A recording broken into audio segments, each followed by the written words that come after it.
everybody, I'm Conor, this is Doug, and welcome to TidePod, a podcast about all the things that should never, ever, under absolutely no circumstances, be eaten.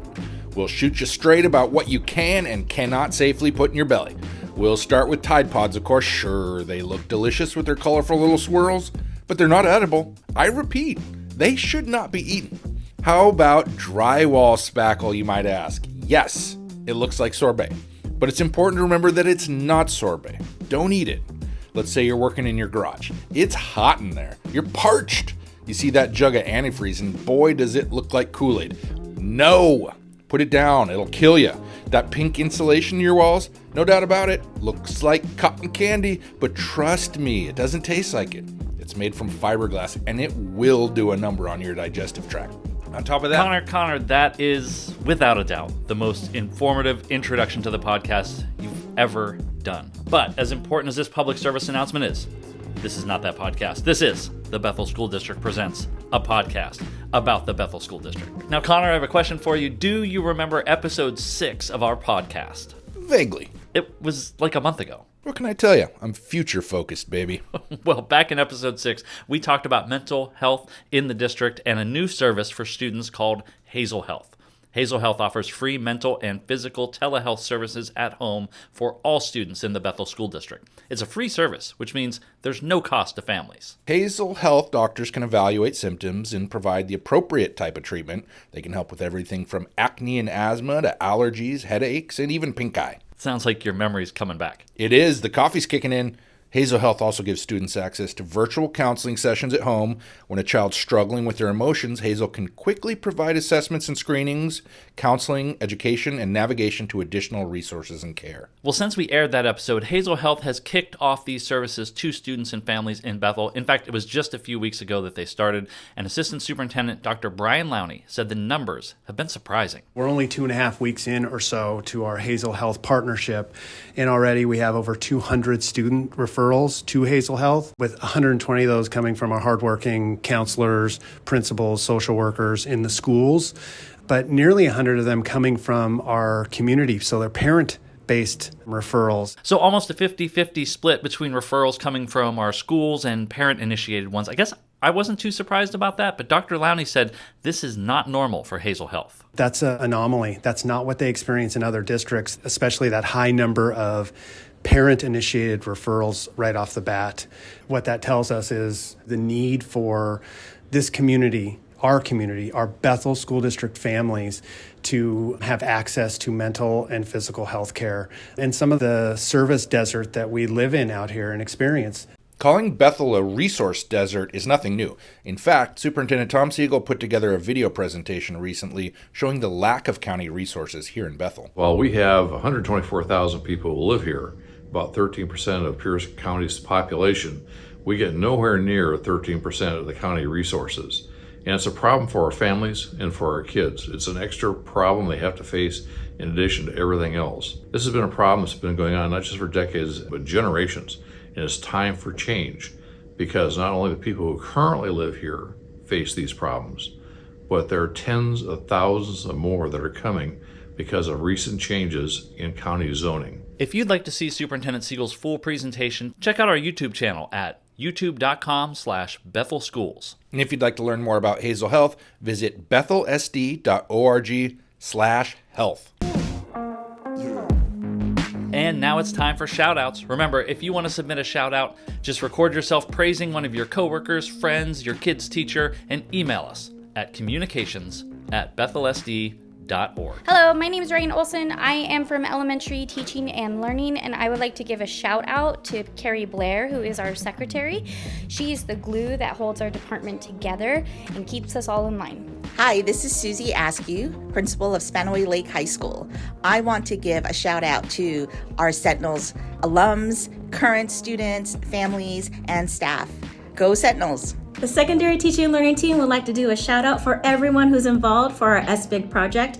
It is ginormous. So everyone from buildings, admin, teacher, district level, everyone in between, thank you so much for your hard work to ensure that all students 6 through 12 have accurate, equitable, and motivating practices to determine grades. Thanks again to everyone who submitted shout-outs this week. The email once again is communications@bethelsd.org. Here in Bethel, we have a wide variety of careers and technical education classes. CTE classes give students a chance to explore careers that might be interesting to them. And when I say we have a wide variety, we have everything from jewelry making to medical careers to our JROTC program. Today, we're going to talk about our Careers in Education program. I'm sitting down with Spanaway Lake High School's Careers in Education teacher, Jenna Wallace, and one of her former students, Tara Wong. Ladies, thanks for joining us. Thank you for having us. Excited to be here. Jenna, I'm going to start with you. A lot of people say teaching is a calling. It's not just a job, a 9-to-5, punch in, punch out kind of job. What first got you interested in being a teacher? My mom was a classified employee in the Bethel School District for a long time.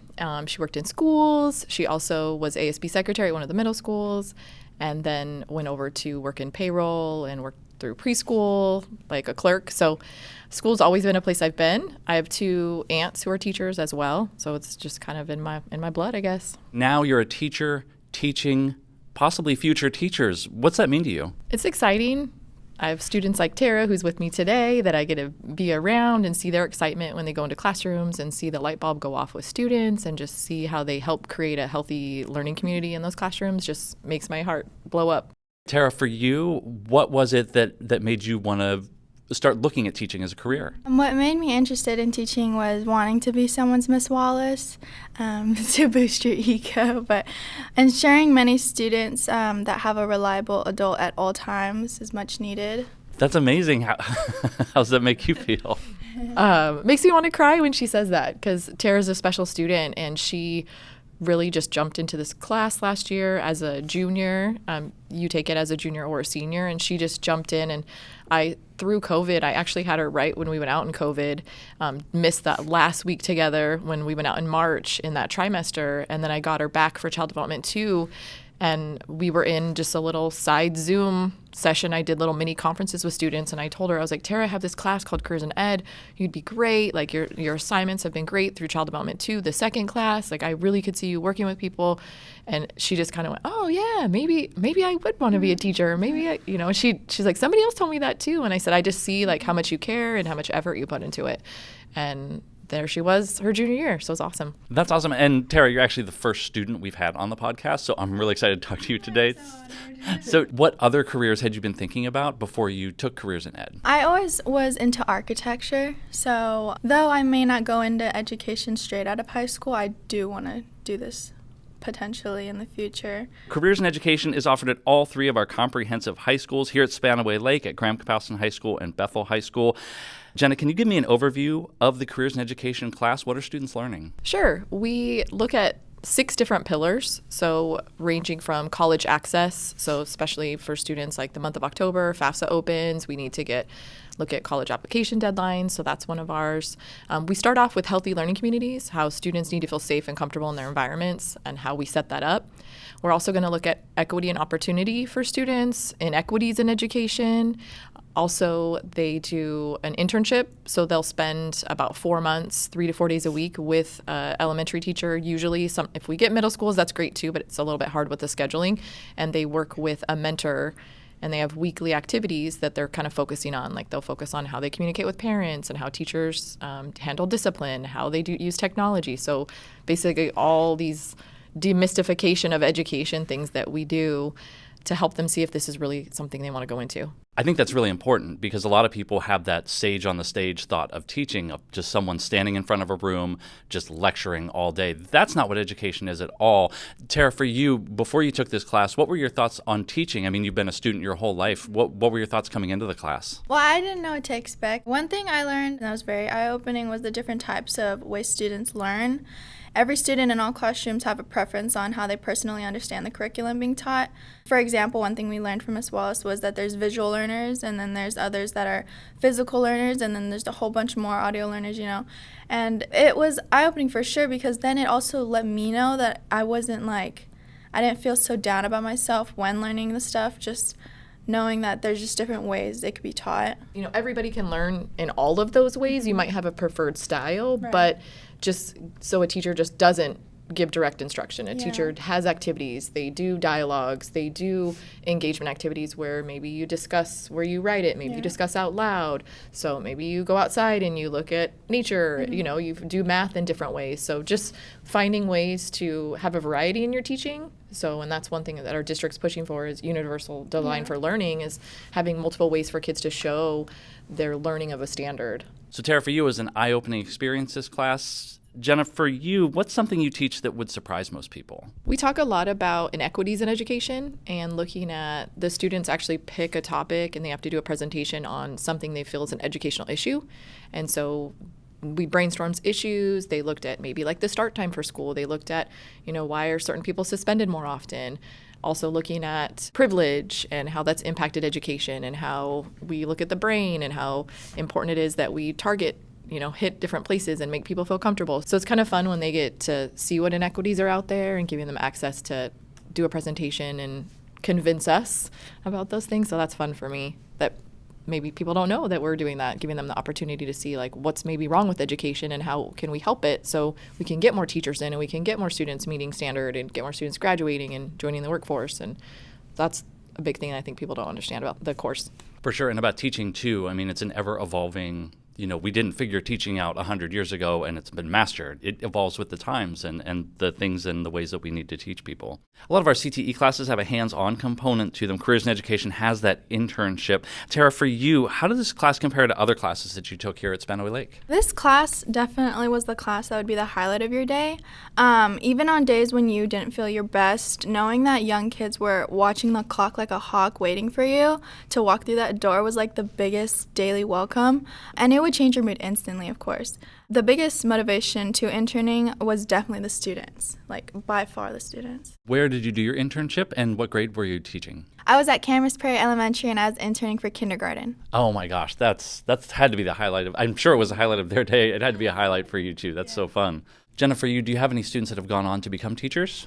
This is the starting of our 5th year of the course. All students actually at the end of the year take the Parapro exam, which will give them opportunity to come back to the district and work as an assistant, maybe through college, or possibly give them a leg up, I guess, getting an interview in the district. So I have some students, one who's a pair right now at Cedar Crest Middle School, and some others that are still in college, some that decided education wasn't for them, and they said, I'm out of here. I a lot of times compete with people who are in the medical field, so they want to do service type related jobs. So it really depends. We'll see where it goes. This year, the enrollment has almost doubled for my class at Spanaway Lake, so that just gives more opportunity. And we had Dr. Lowney come in and talk to our students and told them all he wants them to come back and work in Bethel, hopefully, as teachers. So that's my goal, is to get more back into this profession and kind of grow our own. I love that we have classes like this here in the Bethel School District. When I was in school, it was math, science, and English, just what you needed to graduate. I didn't really have a chance to explore different careers. And, well, I worked at Wendy's after school. I guess that's a career exploration of some sort. But I love that we have these opportunities, like you said, for kids to find out what they want to do or what they don't want to do. Both are equally important. And our career and technical education classes are a great example of how we're doing that here. Jenna Wallace, Tara Wong, thank you both so much for joining us today to talk about careers in education. Thank you. Thank you. It was fun. And that's our show for today. Tune in next week when we... Doug, let me stop you there. I actually have to tell one more quick story. Last night, I was at home watching television on my couch when what should I find between my couch cushions but these little numbers? Are those what I think they are? If you think they're 2 tickets to see the Seattle Seahawks, then yeah, they are what you think they are. That's awesome. When are you going to go? No, Doug, see, that's the thing. These aren't for me. One lucky listener is going to win 2 absolutely free tickets to go see the Seahawks. Hang on. We joke a lot on the show. Are we being serious right now? Absolutely. Free tickets to go see the Seahawks this season. This is amazing. How are you going to give them out? Haven't thought that through yet. Join us next week. We'll figure it out by then. Hopefully. Thanks, everybody, for listening. And I can't believe this is real. It is. Believe it.